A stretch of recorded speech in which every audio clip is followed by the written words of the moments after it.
Watts. Mr. Watts. Come up here, come up. Can't hear, come up. No, we good. I got the mic. I'm not holding it up.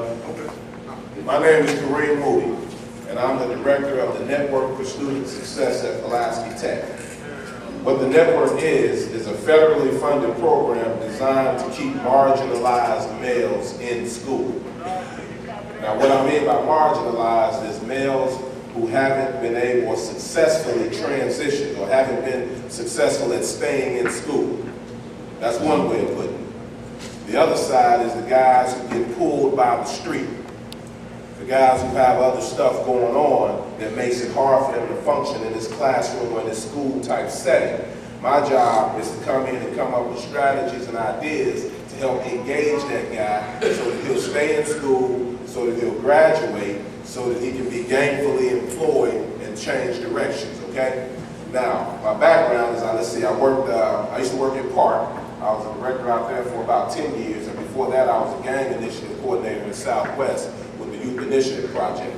And I'm a former at-risk youth myself. So having gone through alternative school, having gone through juvenile detention centers, and then developed a career where right now what I do is I work with young people who are on that same track. Now this conversation today is something that we want to just come over here and talk to you. All right, it was easy because typically this is a group that doesn't get recruited for college. Y'all with me on that? Because at the end of the day, I'm a recruiter. And I'm trying to convince you to come to school. I got some guys that have participated in my program, and we were sitting around talking, and one of the things that they realized is that alternative school played a major role in their lives. And so these guys have gone to the penitentiary. Some of them, they just basically have lived that life that took them a long way to where now, as grown men, older adults, now they're just now getting their lives back on track, and they're going to school, and they're being successful in school. And so one thing is I wanted to show you successful black males who come from, in most cases, where you come from, and have probably dealt with a lot of the same stuff that you deal with on a day-to-day basis. Now, not speaking too much about why you're here, because at this point it doesn't matter. You know, one thing that we can just make a general assumption that everybody's on the wrong road, because alternative school is not a natural place. This is not, nobody is supposed to go to alternative school, okay? Y'all everybody agree with that? Just nod your head. Y'all agree with that? Alternative, you're not supposed to be in alternative school. So if everybody here was on the right track, you'd be back at your home school.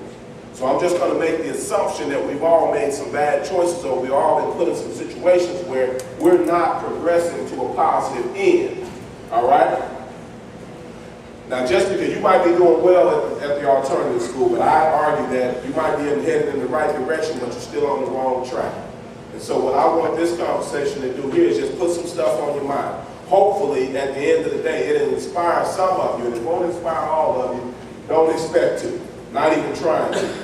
But I'm hoping to inspire somebody who hasn't been living up to their full potential, or somebody who believes that they got something in them that can be nurtured at the next level. That's who I'm fishing for. Like I say, some of you cats can care less what I'm talking about, and I understand and I respect your ability to make your own decisions about how your life turns out. Because at the end of the day, when you're hungry, my stomach don't hurt. But what I do want to do is I want to throw a line out here. I want to open the door for anybody in at Pulaski Technical College. 9 times out of 10, you guys won't have trouble getting into school. And we can show you a course to help you rethink how you approach education. We got over 50 degree plans at Pulaski Tech. Everything from culinary, automotive, you can do everything from cooking to fixing cars to building carpentry to airplanes, diesel mechanic, all types of stuff. And you can go and get your basics taken care of if you plan to go to a 4-year college.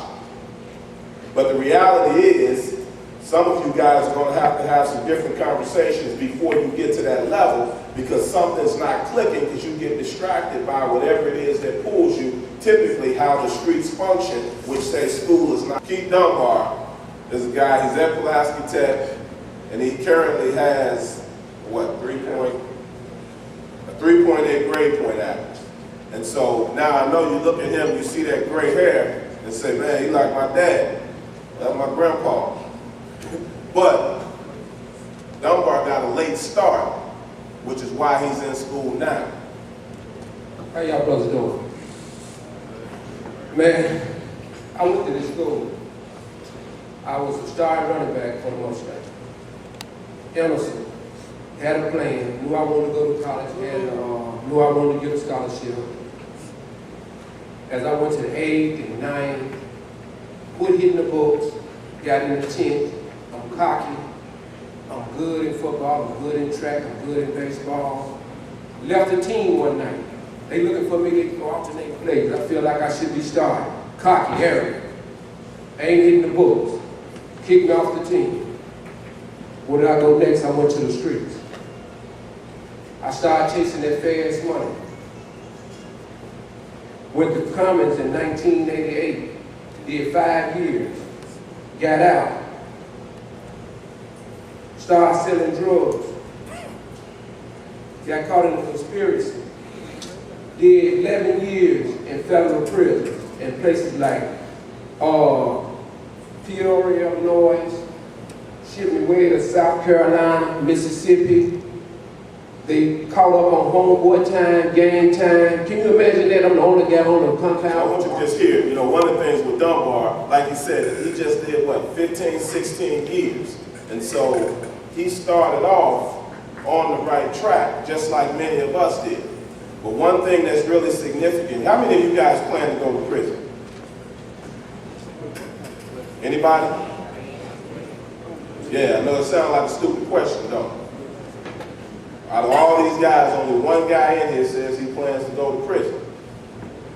Sadly enough. But now get this. How many of you guys plan to go to prison? How many of you been to prison? If you've been to prison, raise your hand. How many of you went to alternative school? How many of you plan to go to prison?